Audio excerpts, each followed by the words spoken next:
Lintek, kailangan nating makaalis dito. Nasundan ako ng mga tao. Tatanga-tanga ka na naman siguro eh. Ilang beses ko nang sinabi sa'yo na huwag ganun ka-agresibo. Ayan tuloy pumalpak na naman ang plano mo. Ang masaklap pa, maging kami ng anak mo madadamay pa sa katangahan mo. Bakit? Ginusto ko bang mahuli ako? Nasugatan na nga ako. Hindi pa rin tumatahimik yung pagbubunganga mo. Dalihan mo na riyan, bago pa tayo maabutan ng mga walang hiyang mga tao. Paika-ikang tumakbo ang lalaking aswang dahil sa sugat nito sa binti at balikat. Naaktuhan siya ng lalaki nang naroon ito sa silong upang kunin sana ang bagong silang na sanggol. Ngunit dahil sa pananabik ay hindi na malaya ng aswang na nakabang na pala sa silong ang ama ng bata.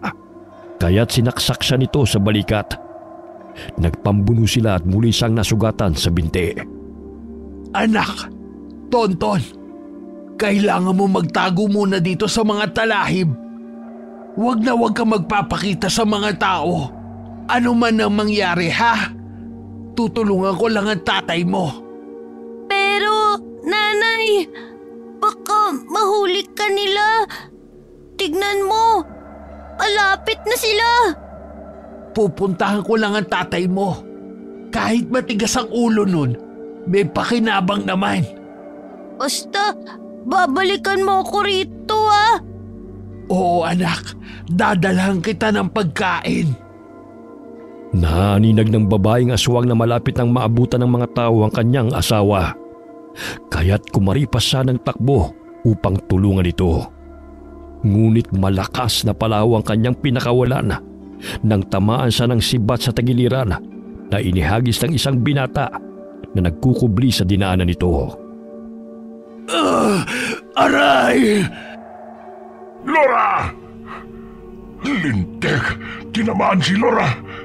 Bakit kasi bumalik pa rito eh? Aray! Malalim ang pagkabaon ng sibat sa tagiliran ko! Oh! Huminga ka ng malalim at bubunutin ko. Ang sakit! Naabutan sila ng mga tao, kaya't pinaligiran sila ng mga ito at pinagsasasaksak ng sibat. Malakas na palahaw ang umalingaw-ngaw sa kagubatan. Nangangatog ang katawan ni Tonton nang makita ang pananakit ng mga tao sa kanyang mga magulang. Nanay! Tatay ko! Anak, huwag ka magpapakita sa kanila! Huling salita na naibulalas ng inang aswang bago ito nalagutan ng hininga. Ilang sandali malakas na atungal ang kumawala sa amang aswang nang makita nitong humandusay ang kanyang asawa sa lupa. Bagamat bago pa man niya suguri ng isang lalaki na naroon sa kanyang harapan, ay malakas nang itinarak nito ang sibat sa kanyang dibdib. Sinundan pa ng isang lalaki na ibinao ng pinatulis na kawayan sa ulo nito. Pasinok-sinok itong kumurap-kurap bago tuluyang humandusay sa lupa. Kinaladkad sila ng mga ito at inilibing sa hukay. Nangangatog ang katawan ng batang si Tonton sa takot. Gayunpaman ay dahan-dahan siyang gumapang upang makalayo sa lugar na yon. Ngunit hindi pa rin siya tumitigil sa paghikbi. Kinaumagahan, nagising si Tonton nang makaramdam ng gutom. Maraming galos ang kanyang balat, sanhi ng matatalim na mga talahib. Aray! Ang sakit ng mga pako! Saan kaya dinala ng mga tao sina nanay at tatay? Napatingala siya nang makita ang hinog na saging. Dahil sa gutom ay dali-dali niyang tinungo ang punong yun. Kumuha siya ng sanga ng kahoy upang gawing panungkit. Pinahid niya ang kanyang mga luha nang mahulog ang 2 pirasong saging sa lupa. Yan! Nahulog!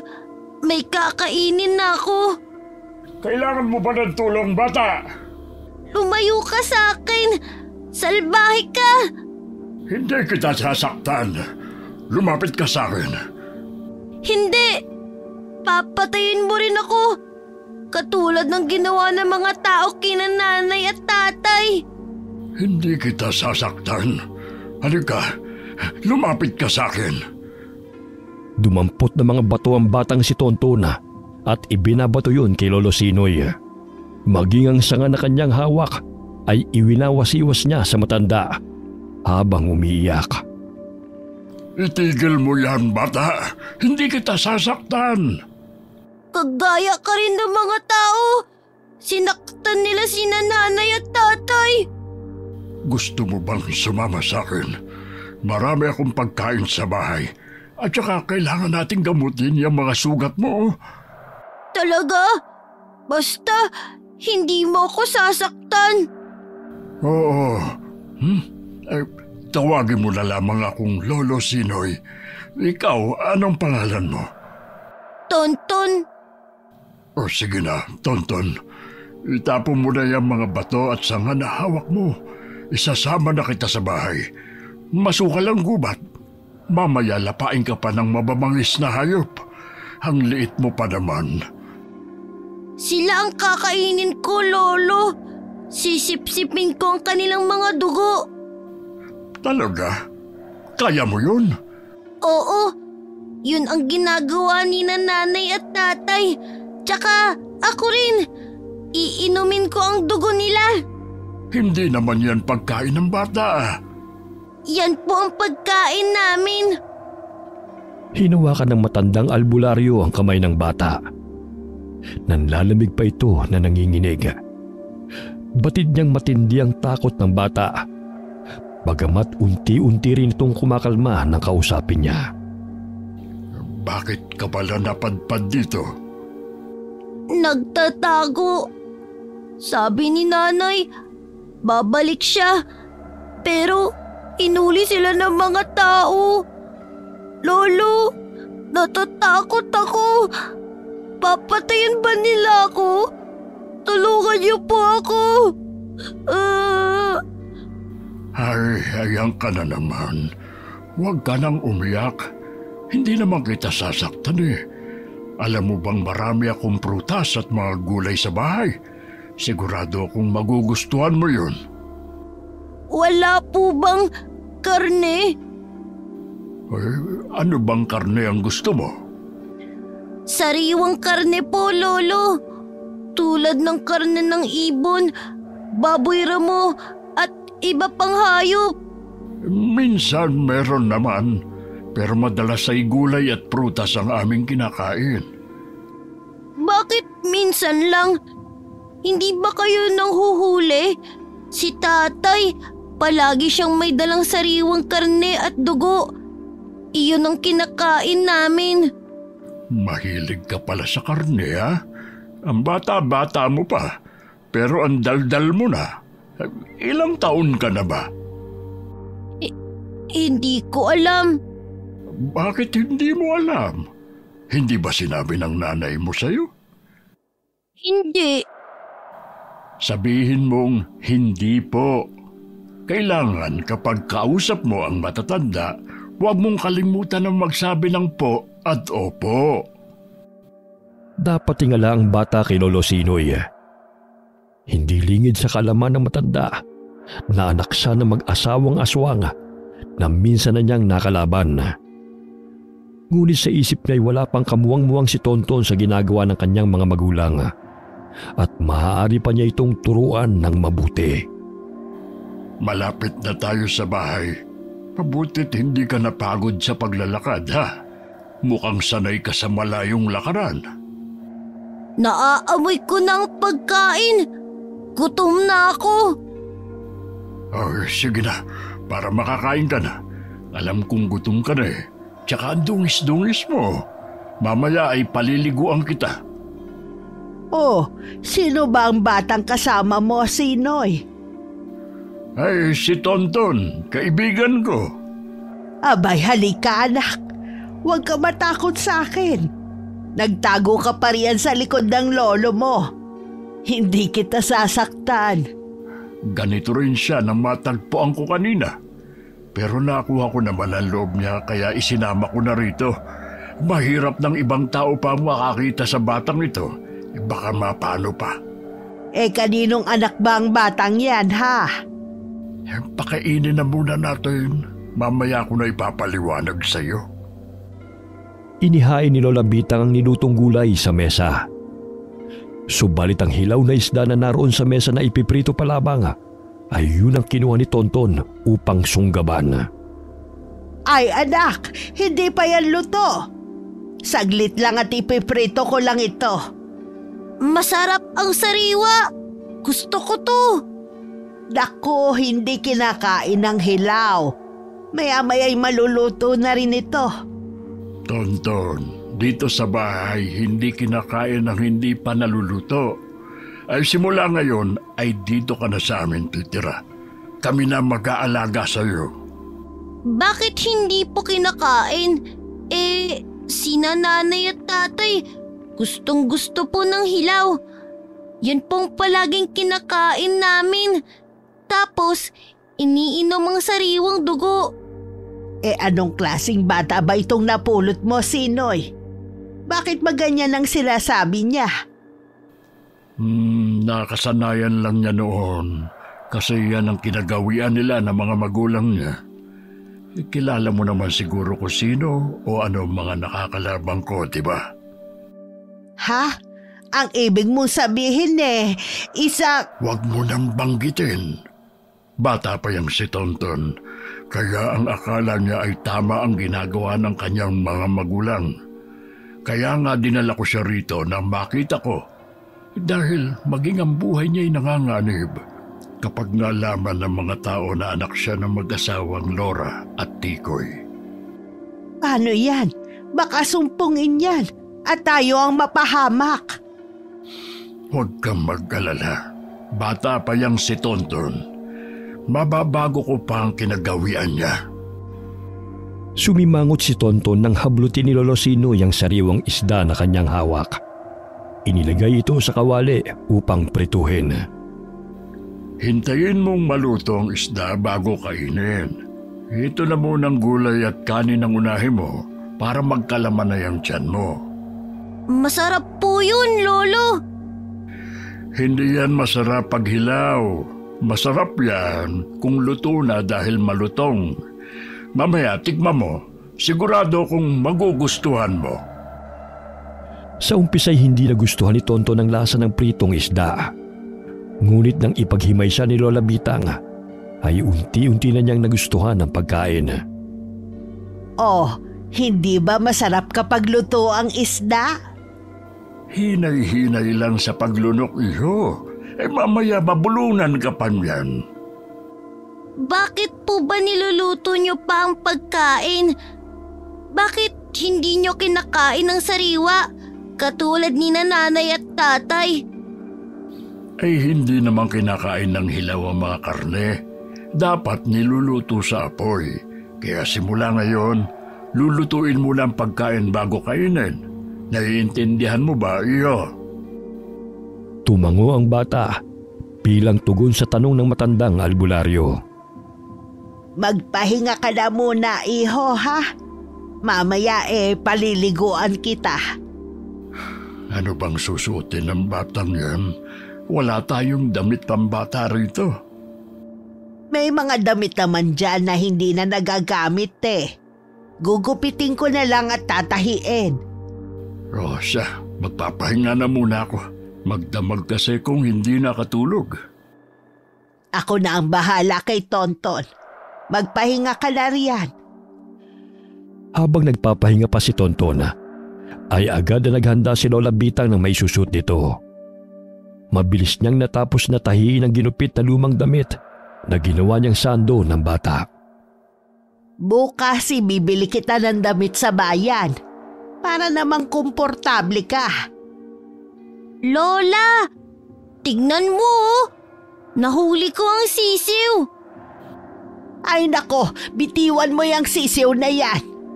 Ito po yung madalas na kinakain ko. Kinakagat ko po yung leeg hanggang sa mamatay siya. Busog ka na naman, hindi ba? Kaya bitiwan mo na yung sisiw. Sinabi ko na sa'yo na hindi kinakain ng mga hayop na buhay. At karning hindi pa luto, hindi ba? Pasensya na po, Lola. Natatakam po kasi ako eh. O halika na, paliliguan na kita. Wari ni Lola Bitanga na nasa 5 o 6 na taong gulang si Tonton. Naaawa siya sa bata dahil sa madungis ang katawan at marami rin itong galos. Lola, hindi mo ba ako ibibigay sa mga salbaheng tao? Sinong mga tao? Yung mga humahabol sa amin. Basta wag kang lumabas ng bahay na hindi mo kami kasama ng lolo mo. Simula ngayon kami na ang tatay yung mga magulang mo, ha? Hindi na papalik si na inay dahil sinaktan sila ng mga salbaheng tao. Bakit nila kami hinabol? Bata ka pa, Tonton. Hindi mo pa maiintindihan ng lahat. Kapag nasa tamang edad ka na ipapaliwanag namin sa iyo ang lahat. Nanibago si Tonton kasamang mag-asawang kumupkop sa kanya. Hindi na katulad ng dati na pag-gala-gala siya sa gubat at hinahayaan ng kanyang mga magulang na madungis ang kanyang itsura. Ang halina ng magising si Lolo Sinoy. Napadungaw siya sa bintana nang marinig ang nagsisipulas ang mga manok at itik. Napapailing na lamang si Lolo nang makitang hinahabol ni Tonton ang mga alaga nilang hayop. Nooy nanilisik pa ang mga mata. Oh, Tonton, gigil na gigil ka na naman sa mga manok at itik Naglalaro lang po kami, Lolo. Basta huwag kang lumabas ng bakuran, ha? At saka huwag mong sunggaban ang mga buhay na manok at itik. Agad na binitiwan ni Tonton ang pumipiglas na manok. Matapos na sabihin yun ni Lolo. Muntik na niyang kagatin ang leeg ng manok dahil natatakam siya sa sariwang dugo. Nakasimangot na naman ito nang pumasok sa kubo at umupo sa sulok. Abay, bakit nakasimangot ang mukhang yan, ha? Sinabihan ko, nanggigil na naman sa mga manok Mabuti naman at malinis ng tignan ng batang yan. Ibang-iba ang paraan ng pagpapalaki sa kanya. Bata pa lang pero napaka-agresibo na sa sariwang dugo't laman. Ayan ang 2 manok na naghihingalo. Muntik na niyang sunggaban. Nilapitan ni Lolo Sinoy si Tonton at kinausap. Napatingin lamang ang bata sa kanya na wari iiyak. Tonton, ang mga manok at itik ay lulutuin muna bago kainin. Alam kong natatakam ka sa karne, pero kailangan nating isalang sa apoy ang mga yan, ha? Naiintindihan mo ba ako? Opo. Halika, panoorin mo kami ng lola mo sa pagtanggal ng balahibo bago ito lutuin. Ganyan po pala ang gagawin bago kainin? Oo. Lalagyan pa natin ng papaya ang manok para mas masarap. Masarap naman po kahit sariwa Nagkatinginan na lamang ang mag-asawa dahil kailangan nila ng mahabang pasensya sa pagpapaliwanag sa batang si Tonton.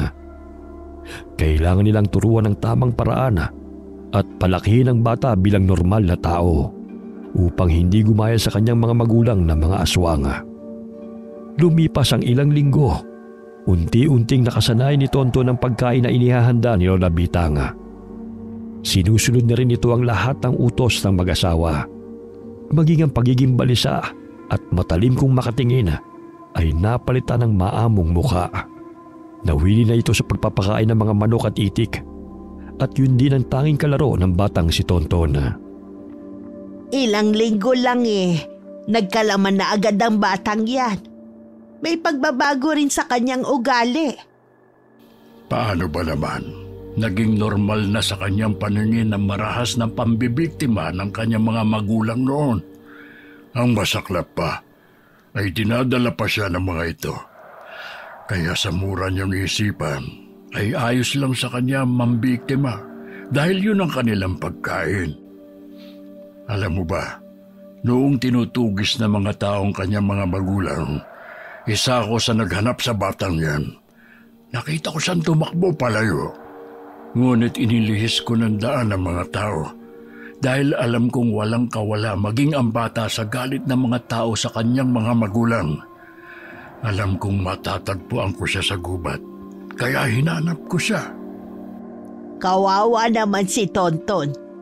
Sana nga lang hindi siya tumulad sa mga magulang niya paglaki niya. Gagawa ako ng paraan para hindi maging marahas ang batang yan at mamuhay katulad sa normal na mga tao. Ano ba ang nangyari sa mga magulang niya? Bakit tinugis ng mga tao? Nagkataon na padaan ako.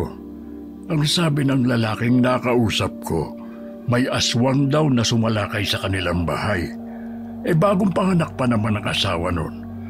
Nahuli niyang naroon sa silong, kaya't sinaksak niya ito. Hindi lang isa kundi 2 aswang ang umaaligid sa kanilang bahay. Sa tulong ng mga kababari, tinugis nila mga ito at nahuli. Minsan ko na rin nakasagupa ang mag-asawang yun. Napaka-agresibong lumusob sa mga kabayan.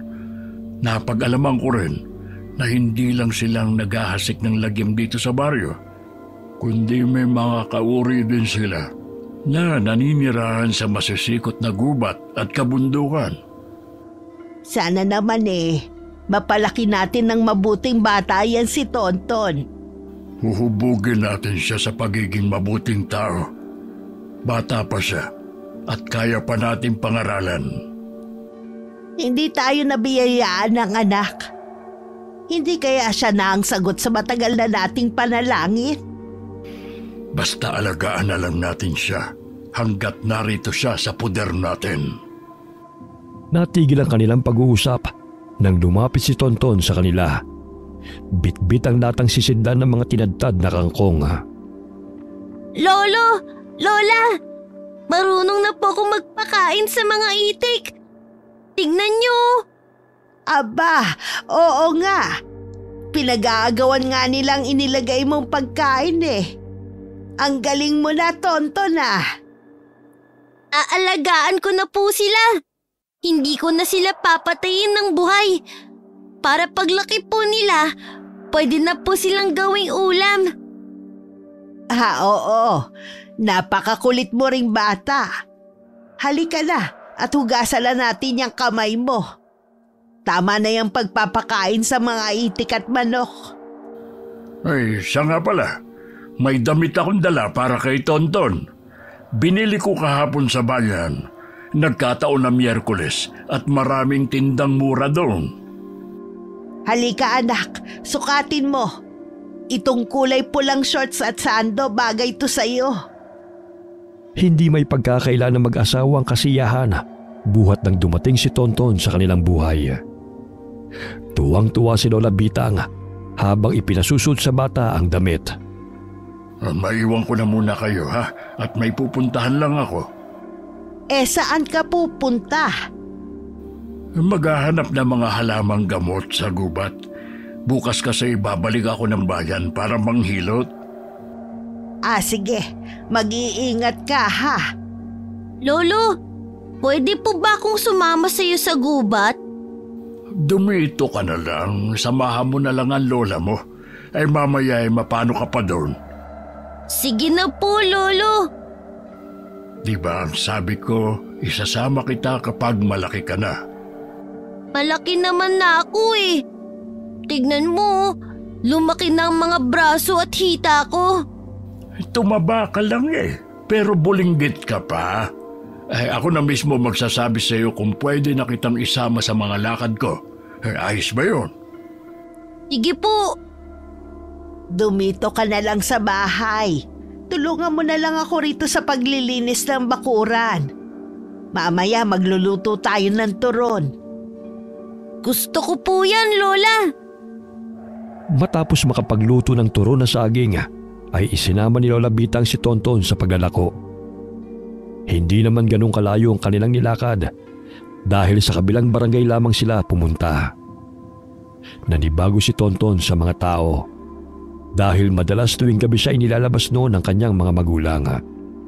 Nagtago siya sa loob ng palda ni Lola Bitang nang may lumapit na 2 babae upang bumili sa kanilang paninda. Ay, ano ba yan, anak? Bakit nagtago ka sa loob ng palda ko? Lumabas ka nga riyan. Lola, ayoko. Baka saktan po nila ako. Ikaw talagang bata ka. Bibili lang sila, hindi ka nila sasaktan. Dito na lang muna ako. Mamaya na po ako lalabas kapag wala na po sila. Sige. Hindi tayo makakapagtinda ng maayos kung diyan ka magtatago. Matapos na makabili ng turo ng mga babae, ay umalis na rin ang mga ito, sabay na napapangiti. Hindi pa rin lumalabas si Tonton at patuloy pa rin sa pagtatago sa loob ng palda ni Lola. Lumabas ka na. Wala na sila. Paano ka masasanay sa pagharap sa mga tao, ha? Kung magtatago ka na lang sa palda ko.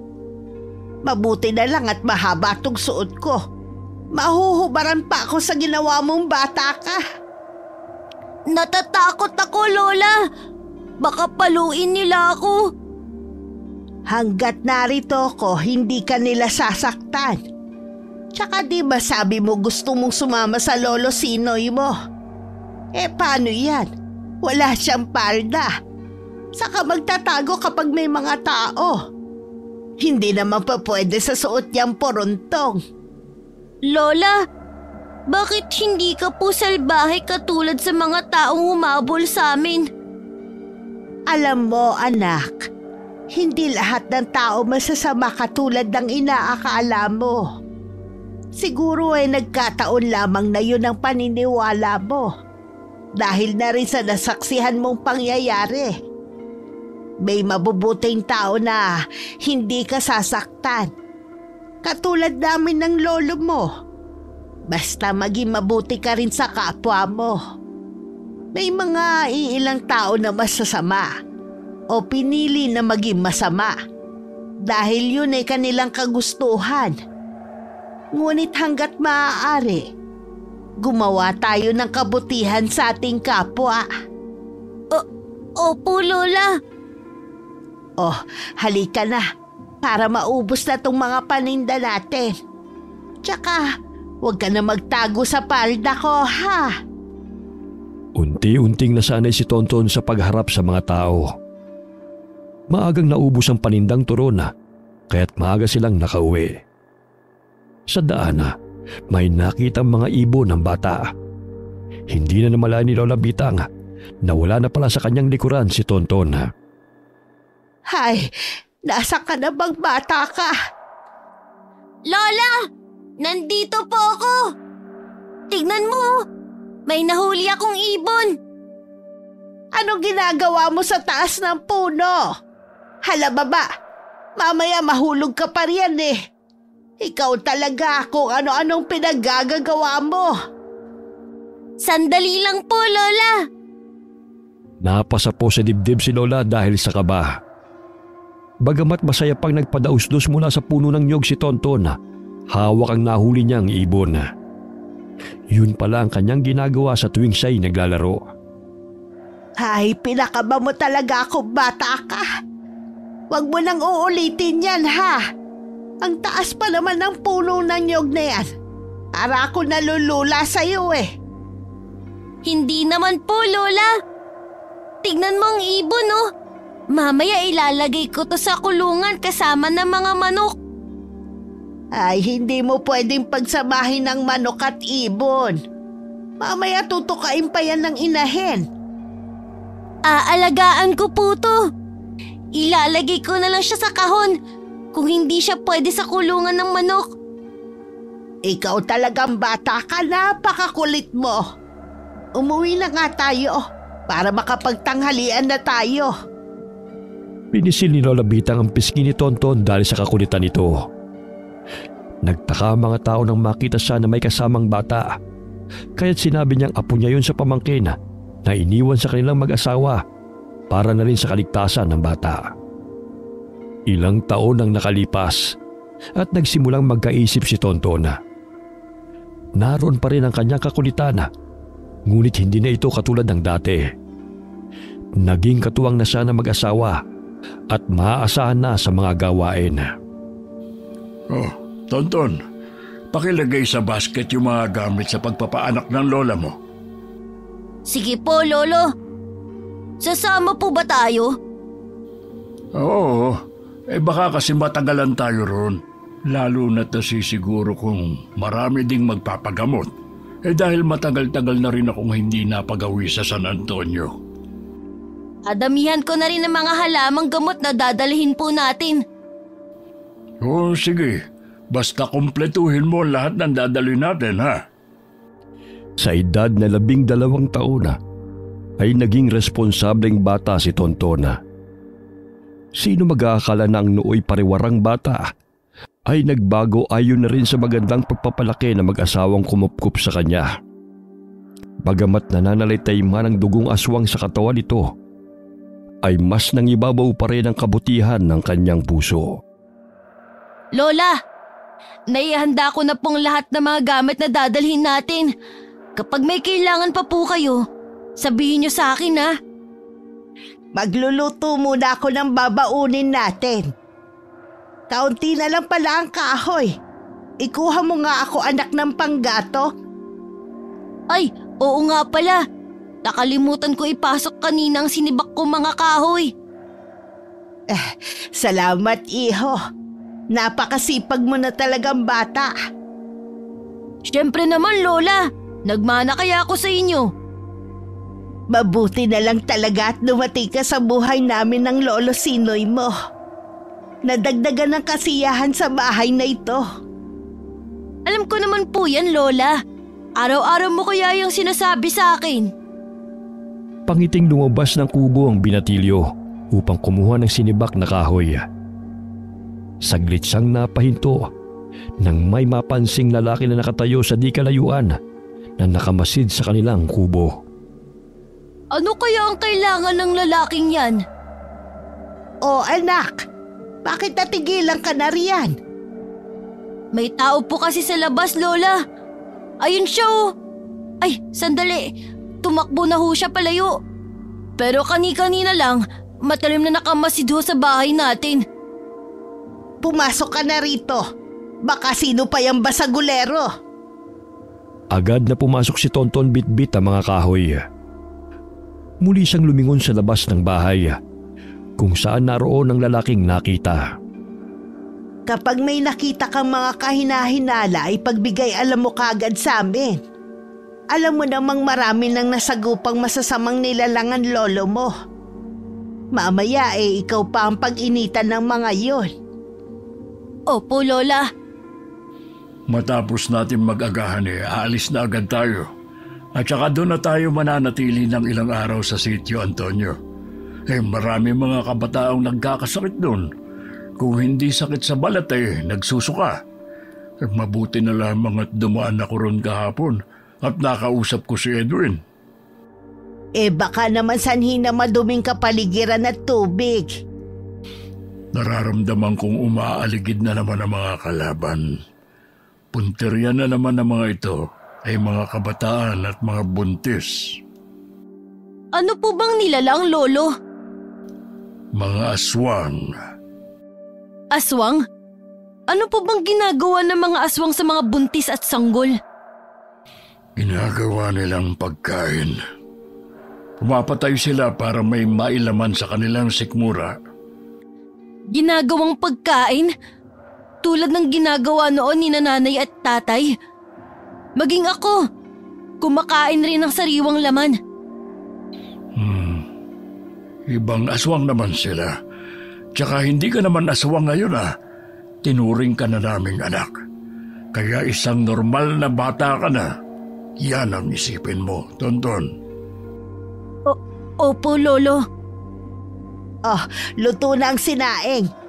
Halina kayo para makakain na tayo. Matapos nilang mag-agahan, ay agad na nilang tinungo ang San Antonio. Dumiretso sila sa bahay ni na Edwin dahil manganganak na ang asawa nitong si Nona. Nakakaramdam na ito ng pananakit ng tiyan, kaya agad siyang sinuri ni Lola. Pakiabot nga ang langis at magdikdik ka rin ng luya, anak. Ipapahid ko lang sa tiyan ni Nona.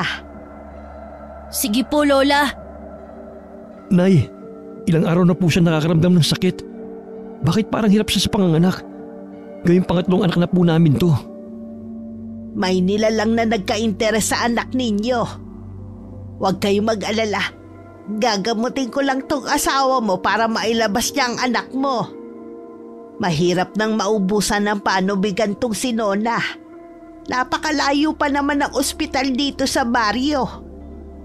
Nakikiusap po ako sa inyo. Gawin niyo po ang lahat para maging ligtas ang aking mag-ina. Nasa na ba ang lolo mo, Tonton? Umalis po si Lolo. May pinuntahan po siya. Magsiga ka muna sa labas ng bahay. Tapos sabuyan mo ng asin at dinurog na insenso ang apoy. Kapag may baga na ang kahoy, ilagay mo sa lata ang baga at magdala ka rito. Opo, Lola. Sinunod ng binatido ang pinag-uutos ni Lola Bitang.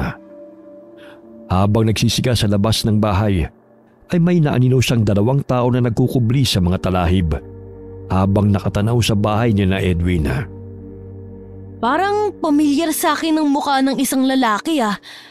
Para siya yung nakita kong umaaligid sa bahay kaninang umaga. Iho, nakapagsiga ka na ba riyan? Dalhin mo na agad sa akin dito ang lata na may baga. Opo, Lola. Dali-daling pumasok ang binatilyo sa bahay at agad na iniabot ang lata kay Lola. Umuusok pa yun. Nilagyan ito ng asin, ensenso at mga tuyong halamang gamot, sabay na umusal ng mga kataga. Inihipan nito ang luya at inilapat sa tiyan ni Nona, maging sa noo ng babae. Mabuti na lang at malakas ang kapit ng anak mo. Palaban din siya kaya't hindi basta-basta nakuhang enerhiya ng sanggol. Ilang araw na akong hindi nakakatulog ng maayos dahil sa pagbabantay. Pakiramdam ko kasi may umaligid sa bahay eh.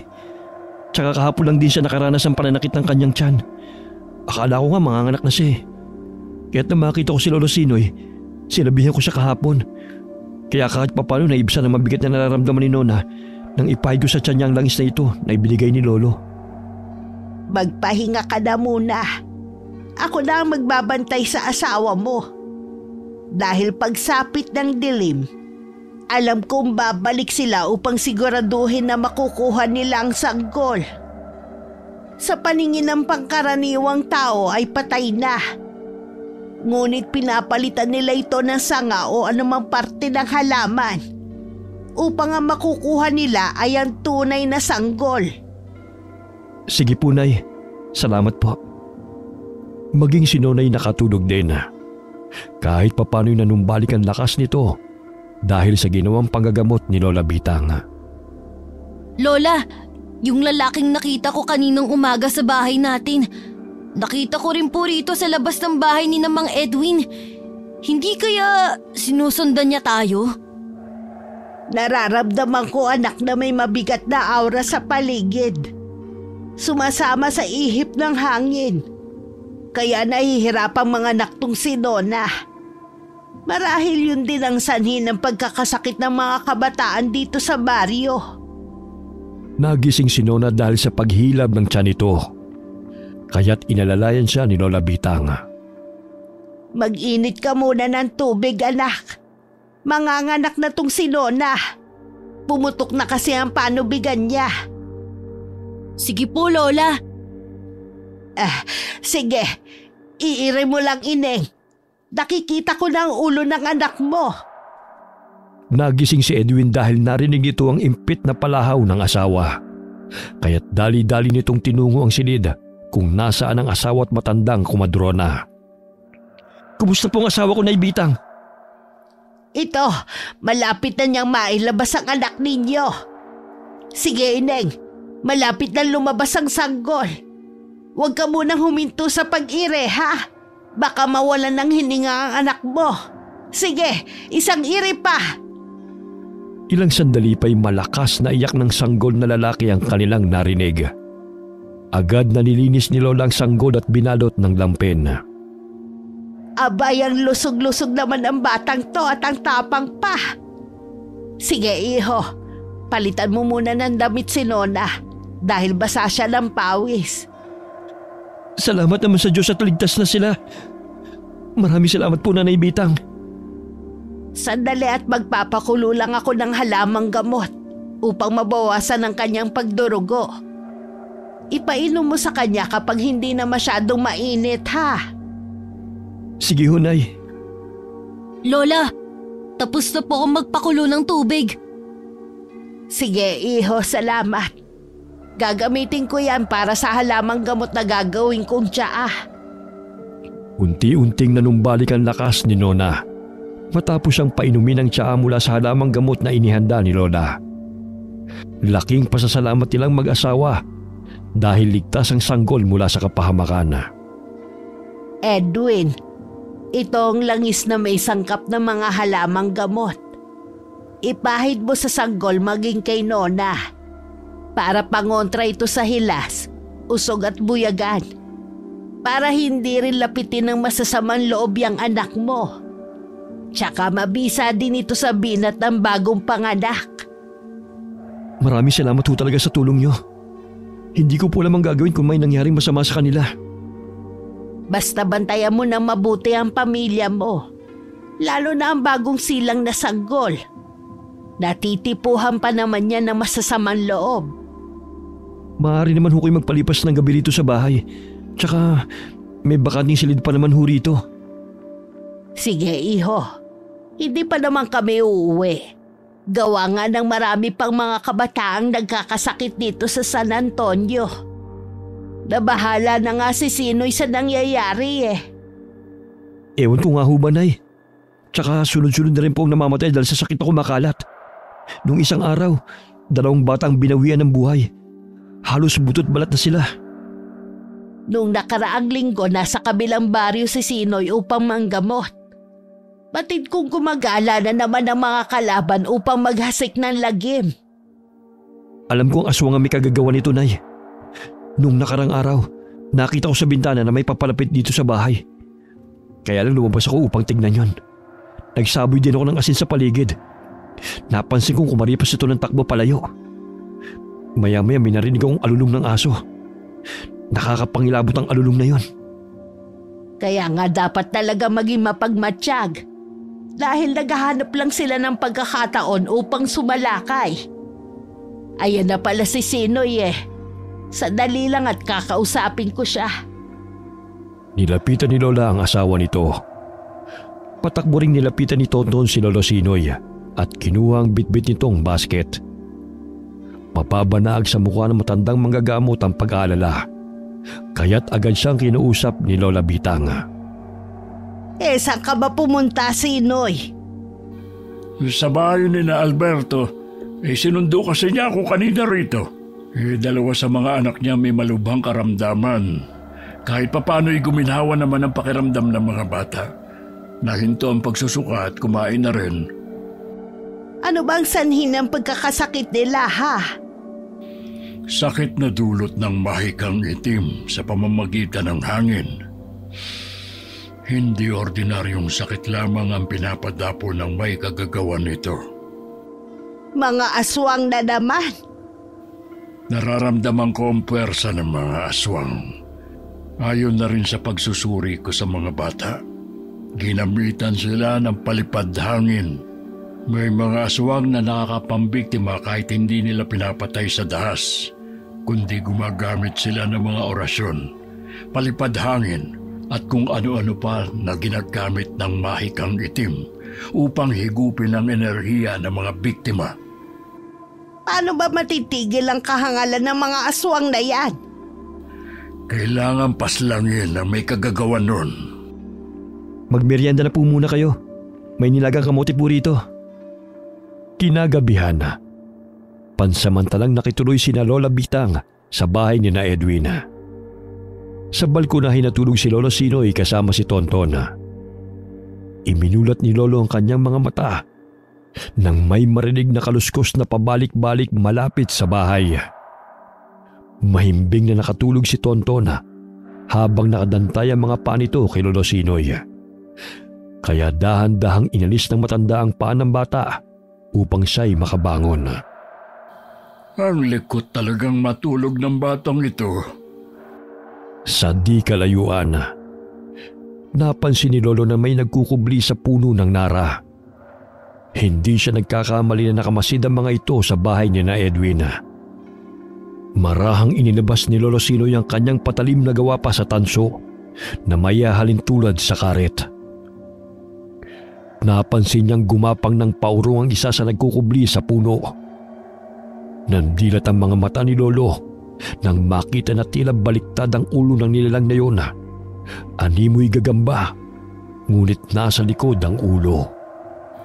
Anong klaseng nilalang ito? Ngayon lang ako nakakita ng ganitong klaseng aswang. Lolo, bakit gising pa po kayo? Shh! Huwag kang maingay. May mga paparating na kalaban. Sino pong kalaban? Andiyan na sila. Napasilip si Tonton sa kawayang dingding. Bumungad sa kanyang mga mata ang aswang na animoy gagamba kumaglakad. Nanlilisik ang mga mata habang buhagag ang buhok ng mga ito. Ang kanilang mga ulo'y nakaharap sa kanilang likod. Gigisingin ko lang po si Mang Edwin, Lolo. Dahan-dahan ka lang sa pagpasok sa bahay. Aabangan ko lang ang isang ito. Ginising ni Tonton si Edwin na nooy nakatulog sa papag, katabi ng asawa at mga anak nito. Mang Edwin, may mga kakaibang nilalang po na patungo rito. Kailangan po nating maging alerto. Mga aswang ba? Opo, pero parang mga gagamba sila kung lumakad. Sige, kukunin ko na ang itak ko. Pangising lumapit ang isang aswang sa harap ng pintuan. Hindi nito namalayan na nagkukubli si Lolo Sinoy sa dingding ng balkonahe. Walang pagdadalawang isip na itinarak ng matandang albularyo ang tansong patalim nito sa ulo ng aswang. Kaya't malakas na atungalang bumulabog sa katahimikan ng gabi. Akala mo ba talaga magtatagumpay ka sa hangarin mo, ha? Alam kong ang sanggol ang pakay ninyo. Isarado mo ang pinto nang sa gayoy hindi makapasok ang aswang na ito. Lolo! Sinunod ng binatilyong utos ng matanda. Ngunit lumabas siya ng bahay upang tulungan si Lolo Sinoy. Oh, bakit ka lumabas? Pumasok ka ng bahay. Hayaan mo na ako rito. Hindi po pwedeng pabayaan ko kayo. Umiiral na naman ang katigasan ng ulo mong bata ka. Pumasok ka na sa bahay. Kaya ko na sarili ko. Hindi po kita pwedeng pabayaan sa kanila. Hindi nagdalawang isip si Tonto na tulungan si Lolo. Kinuha niya ang itak na nakita niyang nakasabit sa balkonahe at itinarak yon sa likod ng aswang na nakikipaglaban kay Lolo Sinoy. Kailangan mong harapin ang kabayaran ng iyong kasamaan. Hitong sa'yo!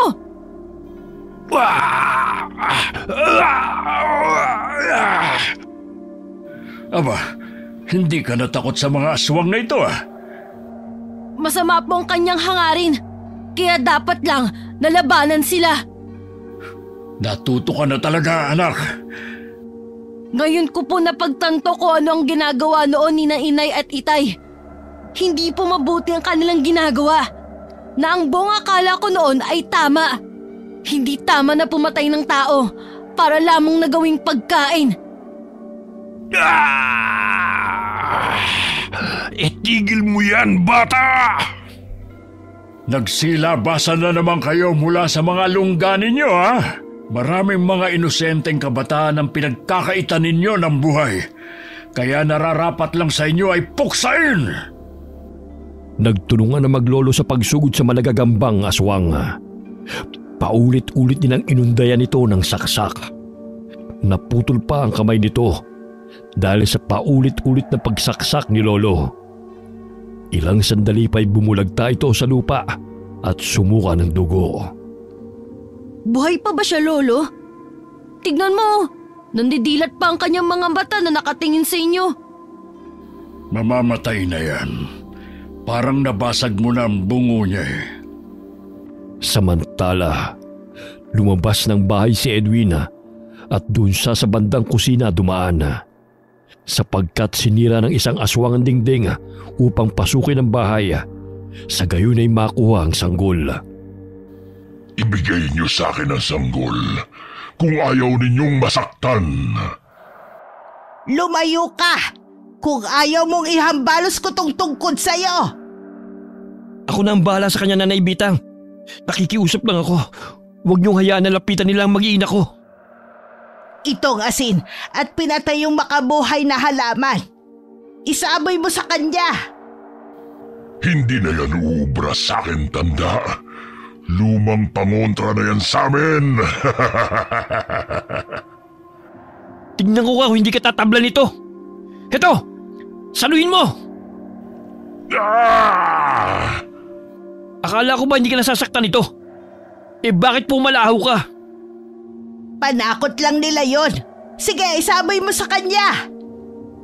Hindi lamang 2 aswang ang naroon, kundi may 2 kasamahan pa ang mga ito na umaaligid sa bahay ni na Edwin. Lolo, ang dami pala nila. Kabilugan ng buwan at isinilang ang sanggol ngayong araw.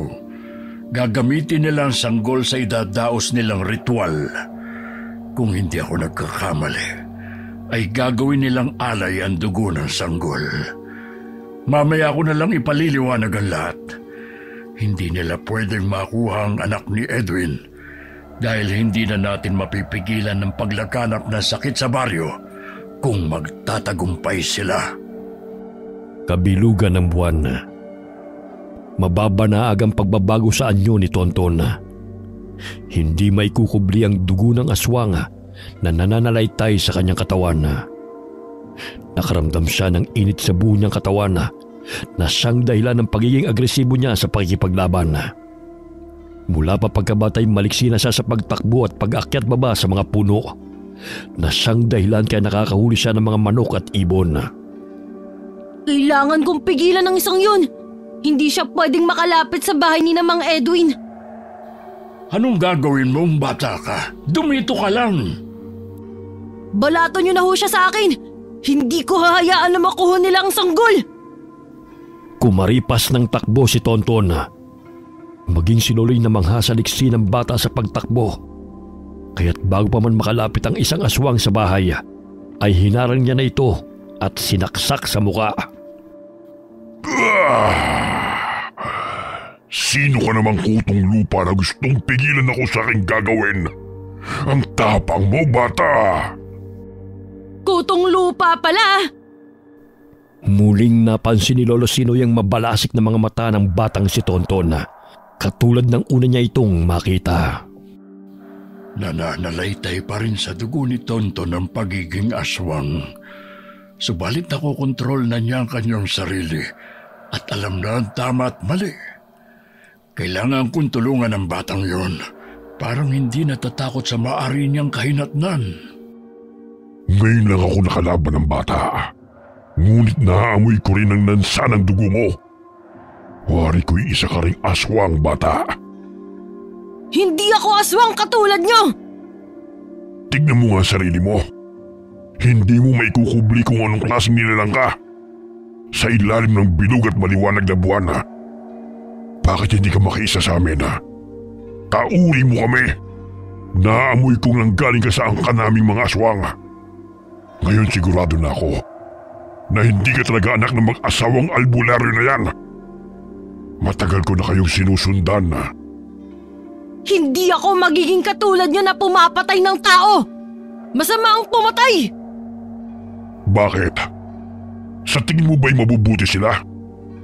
Tinutugos nila ang mga lahi namin. Alam kong aswang ka, kaya dapat sa amin ka pumanig. Hindi sa mga kalabang albularyo na yan. Hoy! Sino ka naman para lasunin ang utak ng anak ko? Etong sayo! Malakas na itinarak ni Lolo Sinoy ang sibat sa aswang. Nakailag ito at napapangiwi pang humarap sa dalawang kalaban nito. Tumutulo pa ang malagkit nitong laway. Lolo, anong klaseng mga aswang sila? Parang totoong gagamba po sila. Hindi ko rin alam, anak. Pero wag na wag kang maniwala sa mga sinasabi nila. dahil nilalason lamang nila ang isipan mo. Pakatandaan mo ang lagi naming itinuturo ng lola mo. Opo, Lolo. Namumula ang mga mata ni Tonton na sinugod ang aswang. Umakyat siya sa puno na animoy isang matsinga at tumalon pababa patungo sa kalaban nilang aswang. Itinarak niya sa likod ng aswang ang itak at inundayan niya ito ng saksak ng paulit-ulit bago pa man ito makalapit kay Lolo Sinoy. Ang lakas ni Tonton, ang dugo ng pagiging aswang at ang ritual na isinagawa ko sa kanya sa tuwing kabilugan ng buwan ay nagsanib. Ngunit hindi ko sukat akalain na ganyan siya kalakas at kaagresibo sa pakikipaglaban. Lolo, parang nahihirapan na po siyang huminga. Lumayo ka na sa kanya. Ikaw talagang bata ka. Akala mo talaga naglalaro ka lang eh. Hindi ko po mapigilan ang sarili ko. Bakit nararamdaman kong lumakas po ang katawan ko, Lolo? Dahil sa mga gulay na kinakain mo. Ay, halika na. Baka bumangon pa yan at mapahama ka pa. Puntahan na natin sina Edwin at ang lola mo. Hindi na nagawang makabangon ang aswang dahil sa lalim ng kanyang sugat sa likod.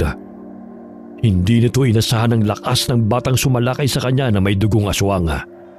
Ngunit pinalakas ng ritual ng isang albularyo. Napatras din ang isang aswang sa tuwing isinasaboy ni Edwin ang asina at mga halamang gamot na pangontra. Mababanag ang pagkayamot sa mukha ng aswang dahil nahirapan na itong makalapit sa sanggol. Ibigay mo sa akin ang sanggol. Hindi! Wala kang makukuha at hindi ko hayaan na saktan mo sino man sa amin! Sandali at magpapausok ako rito. Sa gayon lumayo na ang aswang na yan. Kumuha ng mga tuyong halamang gamot si Lola Bitang. Inilagay niya yon sa ilalim ng papag at sinindihan. Nang magsimula ng umusok ay nilagyan niya yon ng dinurog na insenso hanggang sa nagsimula ng kumalat ang usok. Walang hiya ka talagang matanda ka. Katulad ka rin ng matandang lalaki na pakialamero. Tingnan ko lang kung makatagal ka sa amoy ng insenso. Sige, lumapit ka para malaman mo. Puro panira kayo sa mga plano. Lahat kayong mga walang hiyang manggagamot. Lintik kang bata ka. Babalikan ko kayong lahat. Tumalo ng aswang patungong bubungan. Hindi na rin niya makayanan ng amoy ng usok sa loob ng bahay. Kumaripas ng takbo ang aswang na dumaan sa bubong habang tumutulo pa ang dugo sa bibig nito. Babalik ako. Sisiguraduhin kong makukuha kong sanggol at papatayin ko kayong lahat. Hahabulin ko po siya. Mag-iingat ka, Edwin. Dumito ka na muna, Tonton. Samahan mo na muna ang lola mo. Kami na ni Edwin ang hahabol sa aswang na yun. Alam kong may kasamahan pa sila na umaaligid dito sa bahay. Opo, Lolo. Magtipo ka ng mga dahon at sanga ng kahoy sa labas ng bahay, anak. Magsiga tayo para itaboy ang mga masasamang nilalang na umaaligid pa rito. Sinunod ng binatilyo ang pinag-uutos ni Lola. Kaagad na nagsaboy ng insenso si Lola sa apoy. Hanggang sa nagsimula na yung umusok. Sa paraang yun ay maitataboy ang masasamang enerhiya sa paligid. Kahinaan rin yun ng mga aswang dahil mangangati ang buo nilang katawan. Ang lakas ng batang yun. Hindi siya normal na bata. Katulad sa mga kabataang nakakasalamuha ko. Ayun siya, Tang! Pumasok siya sa kasukalan! Habulin natin bago pa makawala. Palingalingang tumakbo ang aswang sapagkat alam niyang sinusundan siya ni na Edwin. Ang tagal na naming sinusubaybayan ang buntis na yun hanggang makapanganak. Ngunit sinira lamang ng manggagamot na yun ang aming mga plano. Tanging ang dugo ng sanggol na isinilang ngayong kabilugan ng buwan ang siyang magpapalakas sa aming puwersa laban sa aming mga kaaway. Kailangan kong makuha ang sanggol bago pa sumapit ang ikatlong araw. Napasandalang aswang sa puno ng mangga dahil sa sakit ng kanyang katawan. Animoy napaso ang kanyang balat dahil sa asin na isinaboy ni Edwin sa kanya. Maya-maya'y may narinig na humahango sina Lolo Sinoy at Edwin malapit lamang sa kanilang kinaroroonan. Sa tingin ko'y malapit lang po siya rito, Tang. Naririnig ko nga ang kanyang paghinga. Doon ka sa kabila at ako naman dito. Sige ho. Tumayo ang aswang nang marinig ang mga kaluskos. Marahan siyang naglakada upang hindi marinig ng kung sino man ang naroon ang kanyang mga yabaga. Ngunit laking gulat niya nang bumungad sa kanyang harapan si Lolo Sinoy. Ang kulit mo rin, matanda ka. Bakit mo ko sinusundan? Dito ka lang pala nagtatago. Gusto ko lang namang itanong sa'yo kung sino-sino pa mga kasamahan mo. Lubayan mo ko, tanda. Wala na akong ibang mga kasamahan dahil pinasalan nyo na. At sino ang batang kasama mo? Nararamdaman ko ang dugo ng aswang na nananalaytay sa kanyang pagkatao. Ang tanong ko ang sagutin mo. Hindi yung ako pang tatanungin mo. Bilib din ako sa iyo, tanda. Nag-alaga ka ng batang aswang para kalabanin kami. Makasalil ka rin, tanda. Wala ka rin kasing sama. Gagamitin mo lamang ang batang yon para mailigtas ang iyong sarili. Hindi ako katulad ninyo. At wag na wag mo kong itulad sa inyo na walang pinipiling bibiktimahin. Tinadyakan ng aswang si Lolo. Bagamat maliksing nakabango na matanda, patakbong tinungo ni Edwin ang kanilang kinaroroonan upang tulungan si Lolo Sinoy sa pakikipaglaban sa kalaban nitong aswang. Kahit matanda na hindi pa rin may pagkakaila ang lakas ni Lolo sa pakikipaglaban. Inihagis niya ang tansong patalim patungo sa tumatakas na aswang. Bumaon yun sa batok ng aswang, kaya't umatungal ito ng ubod lakas bago napalahod. Tang, may paparating. Maghanda ka. Tila tumatawag ng kasamahan ng isang ito. Parang ang dami nila. Ano nang gagawin natin?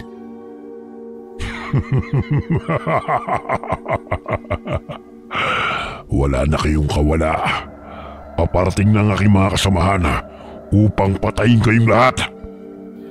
Alam ko ang pakay ninyo, pero sisiguruhin kong hindi kayo magwawagi. Paano mo magagawa yon kung isa ka na ring bangkay? Malakas na hinampas ng aswang si Lolo gamit ang mahaba nitong kamay. Ngunit sinanggayon ni Lolo gamit ang tansong patalim. Bumaon ang patalim sa kamay nito, kaya muli na naman itong umatungal. Tang, paparating na sila. Sige na, magtago ka na lang muna. Tatapusin ko lang ang isang ito.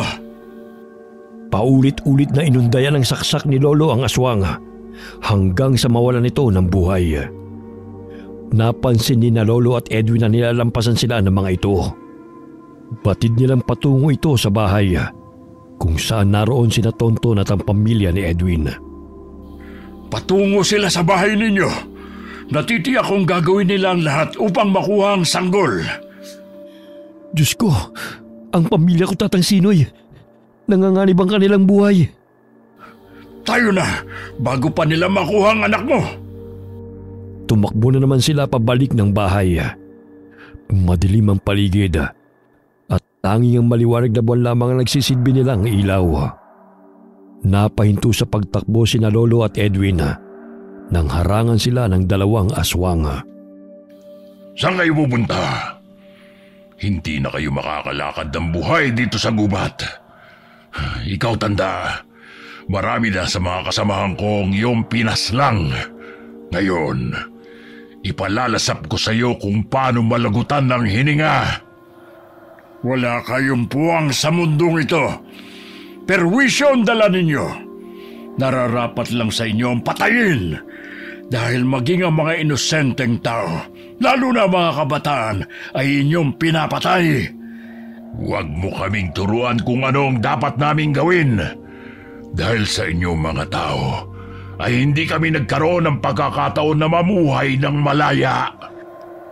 Gusto ninyong mamuhay ng malaya. Ngunit inaagrabyado naman ninyo ang mga taong gustong mamuhay ng payapa. Kung sana'y alam ninyo ang inyong limitasyon, di sana hindi dumadanak ng dugo ngayon. Ang dami mong sinasabi, tanda. Isa ka rin namang walang kwentang kagaya ng mga tao. Lahat kayo ay magiging alipin namin. O di kaya ay magiging pagkain. Tang, kakaibang mga aswang sila. Nagliparan na talaga sa baryong ito ang mga gagambang aswang. Humanda ka, Edwin. Kailangan natin silang paslangin upang makabalik tayo sa bahay ninyo. Animoy mga alambreng nagsitayuan ng buhok ng aswang. Pinulupot nito sa katawan ni Lolo Sinoy. Subalit maliksing iwinasiwas ng matanda ang hawak nitong patalim, kaya't nailaga ng matandang manggagamot ang pagsugod ng aswang sa kanya. Nagpagulong-gulong siya sa lupa. May nakapasang bato, kaya ibinato niya yun patungo sa kanyang kalaban. Tinamaan ito sa mata, dahilan na umatungal ito. Aray! Ang mata ko!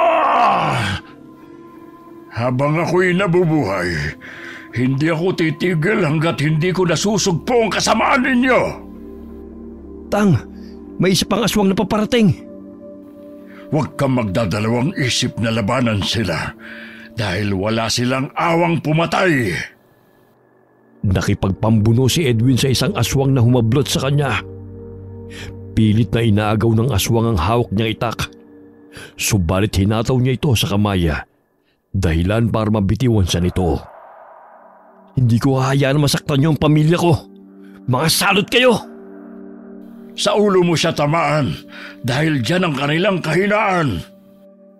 Sumirit ang dugo sa ulo ng aswang nang hatawin ni Edwin ang bungo nito. Halos mahati ang ulo ng kalaban nitong aswang sa lakas ng kanyang paghataw. Habang si Lolo Sinoy abala rin sa pagkipaglaban sa isang aswang na sumasalakay sa kanya. Bumulagta ang kalaban nitong aswang nang muli niya itong batuhin ng napulot niyang bato at tinamaan sa ulo. Sapul siya sa mata! Tayo na. Kailangan na natin makabalik sa bahay ninyo. Dali-daling tumakbo ang dalawa. Ganun na lamang ang pag-aalala nila sa mga taong naiwan sa bahay. Samantala, hindi makapaniwala si Lola Bitang sa pagbabago ng kilos ni Tonton. Tila pinagsamang matsing at pusa sa liksi nitong kumilos. Mabalasik rin ang mukha nito dahil sa pamumula ng mga mata at matalim kung makatingin. Alam kong anak ng aswang si Tonton. Pero sa mura niyang edad, hindi pangkaraniwan ng kanyang mga kinikilos. Hindi kaya epekto rin ito ng ritual na isinagawa ni Sinoy sa kanya noon? Sige, lumapit kayo! Dahil pagbubuhol-buholin ko yung katawan ninyo! Gusto niyo siguro isabit ko rin kayo sa mga puno katulad ng mga kasamahan niyo, no? Hoy bata, ibigay mo sa amin ang sanggol. Siya lang ang aming pakay at wala na kaming pakialam sa'yo. Eh kung ayoko, tsaka hindi ko naman hahayaan na makuha niyo ang anak ni Aling Nona. Ang hirap ko yung umire at hirap siya sa panganganak. Tapos basta-basta niyo na lang kukunin? Anong ipadedede niyo sa kanya? Tsaka hindi naman ikaw ang nanay ng sanggol ah. Bakit mo siya kukunin? Ang taka-taka mong bata. Ibigay mo sa amin ang sanggol. Hindi yun ang dami mo pang tinatanong. Ikaw ang tanga. Dahil hindi mo siya anak, tapos kukunin mo. Ano ka? Sinuswerte? Namatay ang ginawa nating siga. Kaya nagsulputan ng mga yan. Huwag kang mag-alala, Lola. Hindi nila kayo sasaktan. Akong bahala sa inyo. Mag-iingat ka anak sa kanila.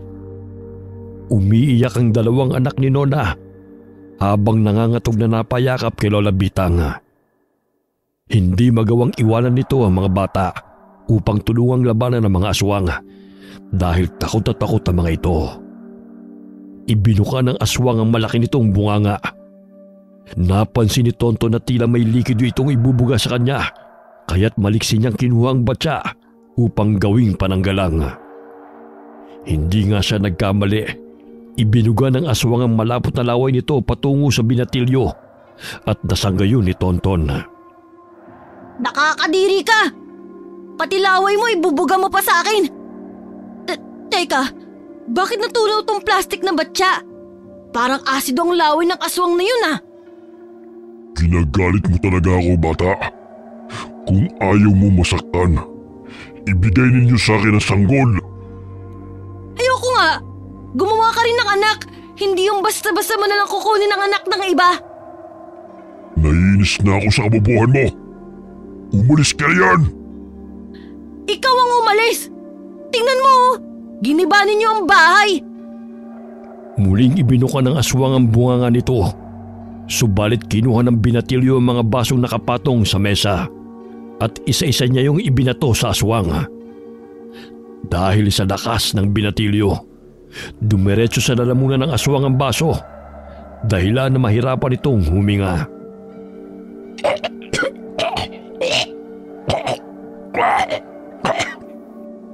Paano ba yan? Yan napapala mo dahil sa laki ng bunganga mo. Tatapunan mo pa ako ng malaasido mong laway ah! Ano ang nangyari sa kanya, anak? Nabulunan! Ang laki-laki kasi ng bunganga niya, Lola. Kalain mo, kasyang baso sa lalamunan niya. Tignan niyo po, oh. Nandidilat pa ang mga mata niya. Lumayo ka sa kanya, anak. Baka masaktan ka niya. Siya ang sasaktan ko. Tadyakan ko pa yan eh. Parang pinaglalaruan mo pa yan eh. Mamaya matsyempohan ka't masaktan ka pa niya. Hindi magkamayaw ang aswang sa paghahabol ng kanyang hininga. Pasuray-suray pa itong umaatras at bumubunggo sa mga puno. Hinahambalo siya ni Tonton ng patpat na animoy naglalaro lamang. Hoy! Saan ka pupunta? Bumalik ka rito! Ilang sandali pa'y nailabas ng aswang ang baso na bumara sa lalamunan nito at tumilapon yun. Ngunit hirap pa rin itong makahinga. Ilang sandali pa'y may nakitang lubid si Tonton at ipinulupot yun sa katawan ng aswang. Naaninaw na nila Lolo ang bahay. Ngunit wala na silang nakikita mga aswang na umaaligid sa paligid. Ang tahimik ng paligid. Kanina lamang ay maraming mga aswang na tumatakbo patungo sa bahay ninyo. Oo nga, Tatang. Baka may nangyari na hong masama sa kanila. Naku, huwag naman sana. Oh, ano itong likidong pumapatak sa ulo ko? Parang dugo. Meron din sa balikat ko. Dugo nga, Tatang. Napatingala ang dalawa. Laking gulat nila nang makitang nakalambitin ng mga kalaban nilang aswang sa sanga ng puno. Tila tinirinta sa mga paa at kamay ng mga ito habang nakapulupot sa sanga. Ano nangyari sa kanila? Sino may kagagawa nito? Naririnig ko ang tawa ni Tonton. Malamang siyang may kagagawan yan. Tang, narinig kong sinabi kanina ng aswang na may inalagaan ang batang aswang. Sino po ba yan? Ay, huwag kang nagpapapaniwala sa mga sinasabi ng kalaban. Lahat gagawin nila para lang siraan ako. Habang papalapit sila sa bahay, ay palakas ng palakas ang tawa ni Tonton. Napansin nilang may hinihila ito na nakatali sa lubid. Oh, anak! Anong tinatawa-tawa mo riyan? Nasaan ang lola mo? Nandun po sila sa bahay, Lolo. Tsaka may bago po kong alaga. Tingnan niyo, ang laking gagamba. Anong ginagawa mo sa aswang na yan? Itinali ko para hindi na makatakas. Nanlilisik at namumula ang mga mata ng binatilyo habang nakatingin kay Lolo Sinoy. Hindi may kukubli na lumabas na ang pagiging aswang nito dahil kabilugan ng buwan. Kahit ilang orasyon at ritual ang isinagawa ko, hindi pa rin naaalis ang pagiging aswang ni Tonton. Ngunit nananatili pa rin siya sa kanyang katinuan at hindi nagagawang matakam sa sariwang karne at dugo. maliban na lamang sa pagiging malakas niya. Lolo, ano na po bang gagawin natin sa kanya? Nakita mo bang iba niyang mga kasamahan? Itinali ko po sila sa puno. Oo. Paano mo nagawa yun? Sinugod ko sila. Dahil gusto nilang kunin ang anak nila, Mang Edwin. Kaya nang mamatay sila, itinali ko sila sa puno. Kasong iba nilang kasamahan tumakas eh. Salamat sa pagligtas mo sa aking pamilya, Tonton. Pero paano mo nagawang matalo ang mga aswang na yan? Samantalang nahirapan pa akong patayin ng isa sa kanila. Siguro lumakas ako dahil sa pagkain ko ng gulay, kaya natalo ko sila. Hindi ka tao, bata. Isa kang aswang. Kahit tanungin mo pa yan sa matandang kasama mo. Hindi ako aswang! Hindi ako masama katulad nyo! Tsaka, huwag kang sumabat kung hindi ka kinakausap! Hinampas ng patpat ng binatilyo ang ulo ng aswang, kaya't galit itong tumingin sa kanya. Oh, bakit ganyan ka makatingin? Gusto mo bang isunod kita ilang bitin sa puno kagaya ng mga kasamahan mo? Bunggong! Naamoy ko lansa ng dugo mo. Isa kang aswang. Bakit kumakampi ka sa kanila? Dapat sumanib ka sa aming pangkat. Hindi ka nararapat na manirahan kasama ng mga tao dahil papatayin ka rin nila. Isa ka pang lumalason sa utak ng anak ko, kaya tumahimik ka! Tinusok ng sibat ni Lolo ang tagiliran ng aswang, kaya't pumalahaw ito. Dahil sa galit ni Edwin, ay itinarak niya sa ulo ng aswang ang hawak niyang itak. Nanginginig ang kanyang kamay sa galit. Mang Edwin, bakit mo pinatay ang alaga ko? Hindi mo siya maaaring gawing alaga dahil mas masahol pa siya sa hayop. Kampun sila ng dyablo, kaya nararapat lang silang patayin. Ay, sayang naman. Nakakatuwa pa naman siyang pagmasdan kanina ng makalunok ng baso. Naghihingalo ang aswang dahil sa lumusot ang patalim sa ulo nito. Ilang sandali pa'y nangisay ito at nawala ng buhay. Pumasok si Edwin sa bahay. Laking pasasalamat niya nang madatna ng kanyang mag-iina na ligtas. Mabuti naman at ligtas kayo. Kailangan lumipat kayo ng lugar na matitirhan dahil gustong-gusto nilang kunin ang sanggol. Hindi ko po alam kung saan kami lilipat eh. Dahil itong maliit na lupa lamang ang aming pagmamayari. Ang tatang mo ang tatanungin natin. Batig kung may alam siyang lugar na maaari ninyong malipatan. Nasira na nila itong bahay. Mabuti na lang hindi kayo nasaktan. Mabuti na nga lang palaban si Tonton. Hindi ako makapaniwala na ganun siya kalakas makipaglaban. Nagmana talaga siya kay Tatang Sinoy. Maalala ko pala. Kung maaari doon na kayo lumipat malapit sa tinitirhan ng kapatid ko. May bakanting lupa naman ako ron. Nang sa ganun may kapitbahay naman kayo. Hindi katulad rito. Ang layo ng bahay ninyo sa ibang pamamahay. Maraming salamat po sa tulong niyo, Nay. Hindi ka na iba sa amin. Kaibigan ko ang namayapa mong ina. Kaya nararapat lang na tulungan ko kayo. Nasa na ba si Sinoy at Tonton? Naroon po sa labas. O siya, ikaw na muna ang bahala sa mag-iina mo. Pupuntahan ko muna ang dalawang yon. Nadat na ni Lola na idinampi ni Lolo Sinoy ang palad nito sa ulo ni Tonton. Umuusal ito ng orasyon habang nakapikit. Ilang sandali pa'y tumigil ito at tumingala sa bilog at maliwanag na buwan. Palagi mong pakatatandaan na gumawa ng kabutihan, anak. Hindi importante kung saan ang kanang galing, sapagkat ang mahalaga ay ang nilalaman ng iyong puso. Huwag na huwag mong kalilimutan na isa kang mabuting tao. Hindi man kami ang tunay mong mga magulang, ngunit minahal ka namin ng lola mo. Higit pa sa tunay na anak. Naiintindihan mo ba ako, Tonton? Opo, Lolo. Alam ko na aswang sina nanay at tatay katulad ng mga nakalaban natin. Ayoko pong maging katulad nila na pumapatay ng tao. Ayoko pong maging masama, Lolo. Hindi ka magiging katulad nila. Dahil ang paggawa ng kasamaan at kabutihan ay isang desisyon. Alam kong mabuti kang bata. Mabuti ang iyong puso, anak. Kaya nga iniligtas mo ang pamilya ni Manong Edwin mo, di ba? Opo, Lolo. Magiging mabait po kong bata. Katulad sa palagi itinuturo niyo ni Lola sa akin. Naluluhang niyakap ni Lolo Sinoy ang batang si Tonton. Alam niyang hindi ganun kadali sa bata ang lahat ng pagbabago na natutuklasan nito sa kanyang pagkatao.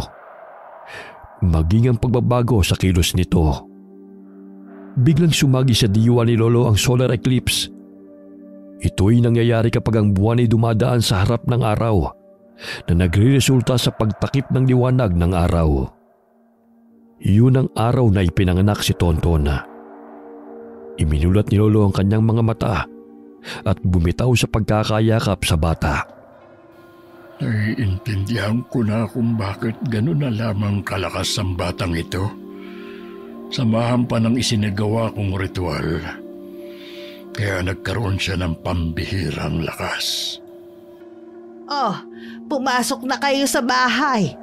Mahamog na riyan. Tsaka para naman makapagpahinga na kayo. Sige na anak, pumasok na tayo sa bahay para makapagpahinga na tayo. Sumasakit na rin kasi ang likod ko eh. Gusto mo hilutin ko yung likod mo, Lolo? Hindi na. Magpapahinga lang ako at gagaling din ito. Kinaumagahan na. Umagang nagising si Edwin upang maghukay ng lupa. Tinulungan siya ni Lolo upang mailibing nila ang mga aswang na kanilang napaslang. Lolo, tignan mo! Yung mga aswang na isinabit ko sa mga kahoy parang nalulusaw. Ay, oo nga. Naging kulay berde na malapot na likido. Anong klaseng mga aswang ang mga ito, Tatang? Yan ang hindi ko masasagot sa ngayon. Dahil ngayon lang ako nakasagupa ng mga katulad nila. Mga gagambang aswang siguro. Takpan na lang natin ang abo. Sandali at magsisiga muna ako. Ilang taon na ako naninirahan sa lugar na ito. Ngunit ngayon lang ako nakatagpo ng mga nilalang na katulad ng mga yan. May mga nakikilalang aswang, pero hindi katulad ng mga yan. Parang katulad sa laway na asido na itinapon ng aswang sa akin kagabi. Pambihira, parang umuusok-usok pa oh. Nilagyan ng abo ni Lolo ang mga likidong kumalat sa lupa. Maging ang matandang albularyo, hindi alam kung anong klaseng aswang ang kanilang nakasagupa. Tinulungan nila ang mag-anak na lumipat ang bahay sa bakanting lupain na pagmamayari ni Lola Bitang. Sana naman ligtas kayo rito. Tsaka huwag kayong mag-alala, Edwin. Nilagyan na ng pangontra ng tatang mo ang bawat sulok ng bakuran. Pwede ka namang gumawa ng kubo sa ngayon na maaari muna ninyong matulugang mag-anak. Tutulungan ka ng tatang mo. Tatanawin ko talagang utang na loob to sa inyo, Nay. Huwag mo nang isipin yan. Ang importante, ligtas kayo. Tsaka kahit papano may mga kapitbahay na kayo. May mahihingan na kayo ng tulong. Sana naman hindi na bumalik yung mga aswang na yan. Yung langis na ibinigay ko, ipahid mo yan sa mga anak mo para layuan ng masasamang nilalang. Nagkataon lang talaga na natuntun kayo ng aswang dahil sa nanganak yang si Nona. Mabango sa pang-amoy nila. Pero sa ngayon, hindi na nila kayo basta-basta matutuntun. Natapos ang ginawang kubo niya na Edwin bago sumapit ang dilim. Sa tulong ni na Lolo Sinoy at Lola Bitang, ay pansamantala silang nanirahan doon. Kahit paano'y ayos nang dyan na muna sila. Hindi man gaano kalapit sa ating tinitiran, pero hindi naman ganon kalayo. Hindi na ba sila matutuntun ng aswang, Lolo? Sana nga hindi na. Bakit ba gustong kunin ng mga aswang ang sanggol? Dahil ang dugo ng sanggol ay gagawin nilang alay. Sa ganoong paraan ay lubusang lumakas ang kanilang puwersa at hindi na mapipigilan ang pagpapalaganap nila ng sakit sa mga tao. Kaya pala ganun na lamang sila kagigil na makuha ang sanggol. Uuwi na ba tayo o magpapalipas tayo ng gabi rito?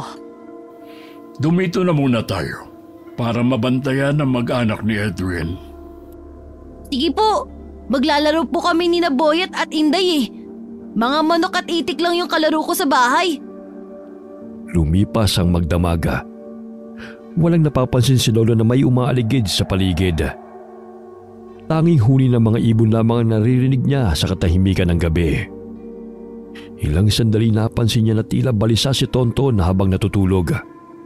Namumuo ang mga butil-butil na pawis sa noo nito. Tonton, gising! Gising! Binabangungot ka yata.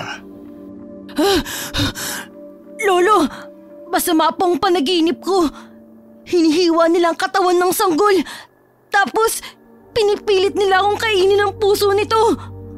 Ayoko pong mangyari yun, Lolo. Panaginip lang yan. Hindi yan magkakatotoo. Ayoko pong maging katulad nila. Ayoko pumatay, Lolo. Sandali at ikukuha muna kita ng maiinom.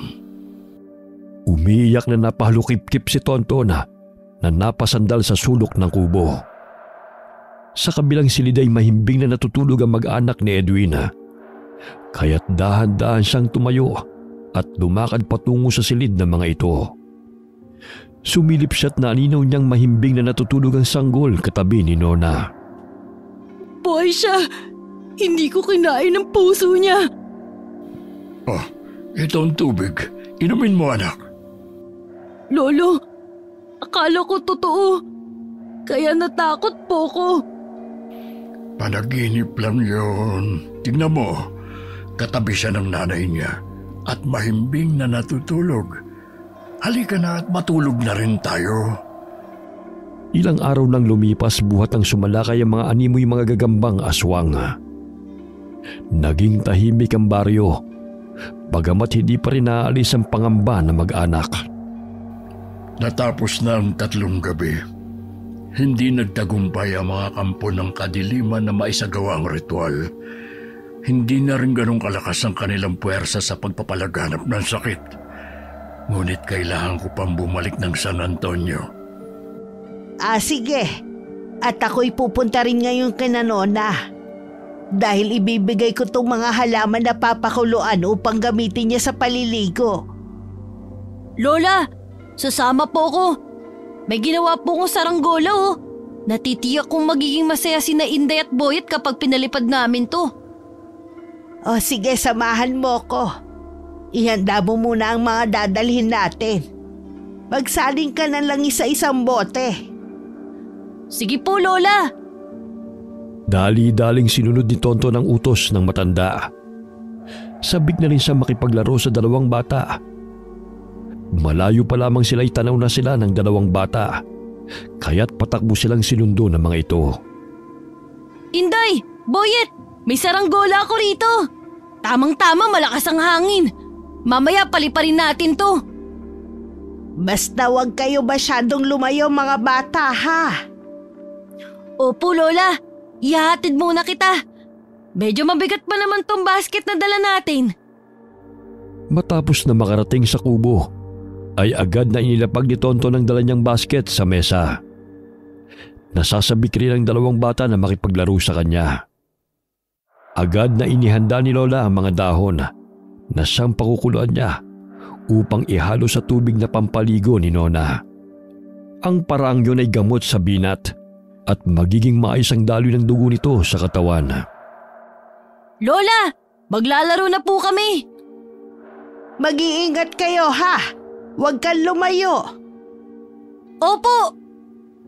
Patakbong lumabas ng bakuran ng mga bata. Bit-bit ang 2 saranggola na dala ni Tonton. O, di ba ang taas ng lipad ng saranggola? Hawakan mo na mabuti ang tali, Boyet. Natatawa pa habang tumatakbo ang batang lalaki. Pumapalakpak naman si Indaya habang nakatingala na pinapanood ang animoy sumasayaw sa hangin na saranggola. Hindi nila namalayan na nakalayo na sila ng ilang metro sa kubong tinitirhan ng mga ito. Ang taas naman ng lipad ng saranggola nyo Ngunit mas mataas pa rin ang saranggola na magagawa ko kung sasama kayo sa akin. Hindi na! Ayos na kami sa saranggola na gawa namin. Inday, Boyet, umuwi na muna tayo. Mamaya na tayo magpapalipad. Oh, bakit ayaw nyo na bang maglaro? Gusto ko lang naman kayong bigyan ng mas malaking saranggola at mas maganda pa kaysa dyan. Hindi na po. Uuwi na kami. Sinabi kong sumama kayo sa akin, bata. Ayaw nga po namin. Nanlilisik ang mga mata ng lalaki habang nakikipagtitigan kay Tonton. Mahigpit nitong hinawakan ng braso ni Boyet at hinila patungo sa kasukalan. Umiiyak ang bata dahil sa takot. Hoy! Bitiwan mo si Boyet! Hindi siya sasama sa'yo! Kung hindi kayo madadala sa matinong usapan, dadalhin ko kayo ng sapilitan. Anong gagawin mo sa kanya, ha? Hindi lamang siya. Lahat kayo! Ilang sandali pa'y hinablot rin ito si Indaya at hinila palayo kay Tonton. Ganun na lamang ang palahaw ng dalawang bata dahil sa takot sa lalaking estranghero. Bibitiwan mo sila o hindi?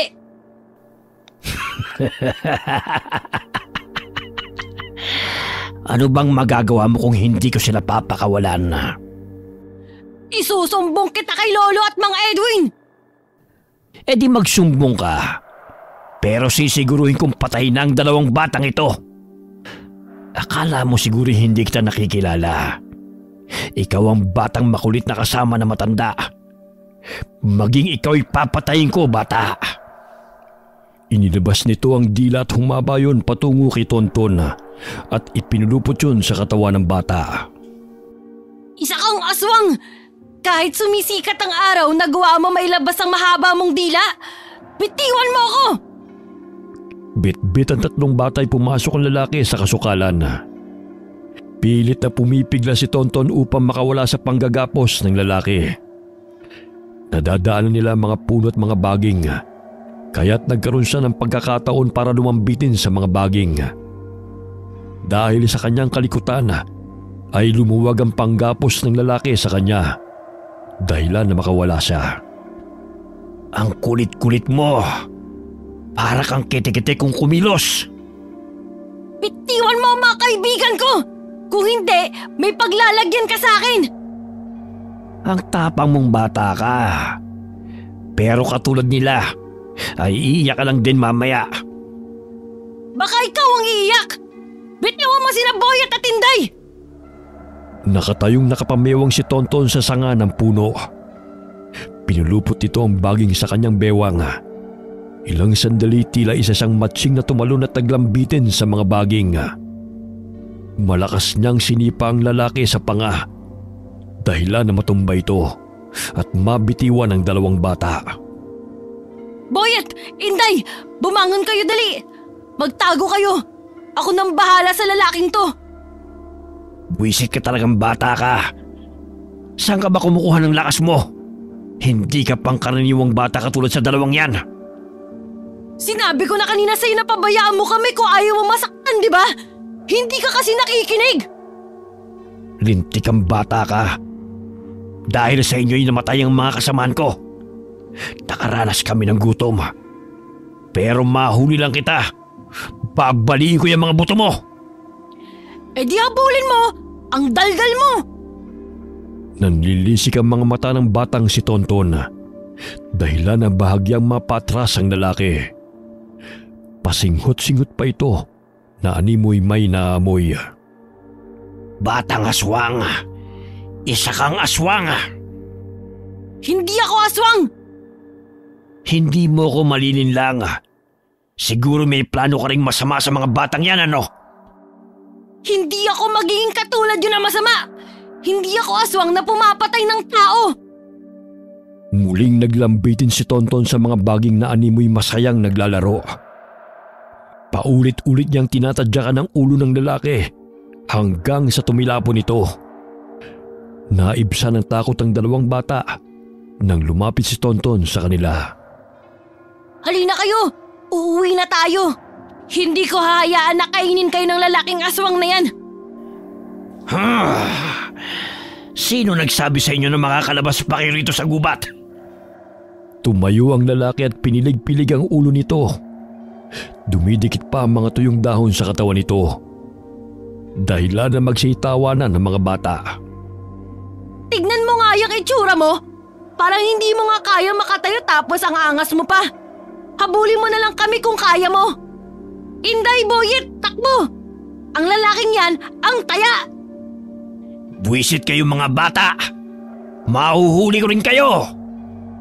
Naunang tumakbo ang dalawang bata na animoy naglalaro lamang. Nawala na rin ang takot sa kanilang mga muka at tila nag-e-enjoy sa kanilang ginagawa. Sige, habulin mo kami! Sige! Takbo lang ng takbo mga bata! Habulin mo kami! Nang mapansin ni Tonton na papalapit na ang lalaki sa kanilang kinaroroonan, ay lumihis siya ng daan. Salungat sa direksyon na kinaroroonan ng dalawang bata. Tumalon siya at sumampa sa puno. Gayon din ang pag-atras ng lalaki at naglambitin sa puno. Hindi nito namalayan na may mga baging na ipinulupot si Tonton sa dalawang paa nito. Ha! Lintik kang bata ka!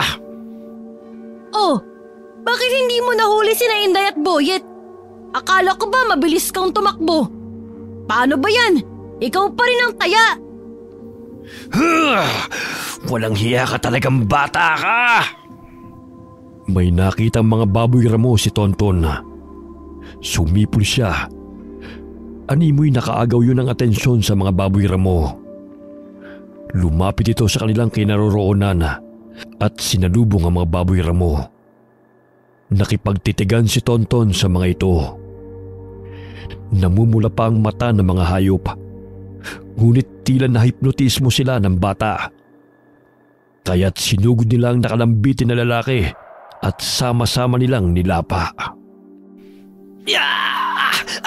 Aray! Tumigil kayo! Aray! Aray! Sige, kainin niyo siya! Dapat lang yan sa kanya! Nagkandalasog-lasog ang katawan ng lalaki dahil sa ginawa ng mababangis na hayop. Maya-maya'y lumapit ito kay Tonton nang bumaba ito sa puno.